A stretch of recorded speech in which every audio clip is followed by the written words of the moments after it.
So the PRINCEPS study is a phase 2 study of neoadjuvant atezolizumab in patients with stage 1 to 3A resectable non-small cell lung cancer.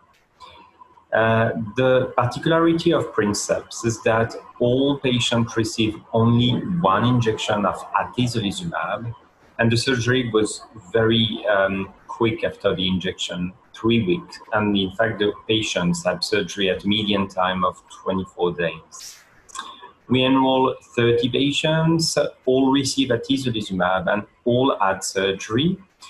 29 had zero resection, and the primary endpoint of the study was safety. We wanted to be sure that there was no issue, and by issue I mean delay of surgery by more than 15 days, grade 3 toxicity related to atezolizumab, additional postoperative toxicities or progressive disease that would cancel surgery. And in fact, it was safe regarding these criteria. And then we looked at the efficacy of this single injection of atezolizumab, first by RECIST criteria on CT scan that were performed at baseline and before surgery. And there was 2 out of 29 patients that had a response. But the most interesting part is probably the pathological assessment, and out of 29 patients assessed, 4 had a major pathological response, meaning that only 10% or less tumor cells are in the slide. It means 14% of the whole population.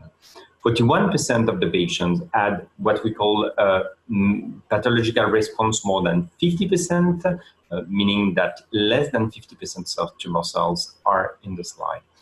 Finally, we have correlated this pathological response to other criteria for the RECIST response. There is no correlation. The PET response, so we compare the variation of the SUV before and after atezolizumab and the pathological response, no correlation. And the lack of correlation between RECIST and SUV is probably due to the very short interval between atezolizumab and the assessment. It was done between day 15 and day 21. And finally, we look at the PD-L1 expression on the biopsy, and there was a correlation between PD-L1 expression on the biopsy and the pathological response.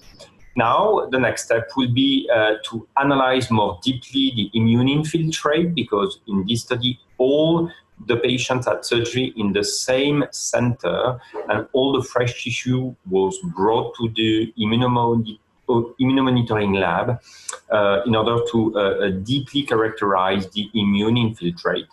We will collect additional 30 patients that have surgery without any pre-op treatment as a control arm.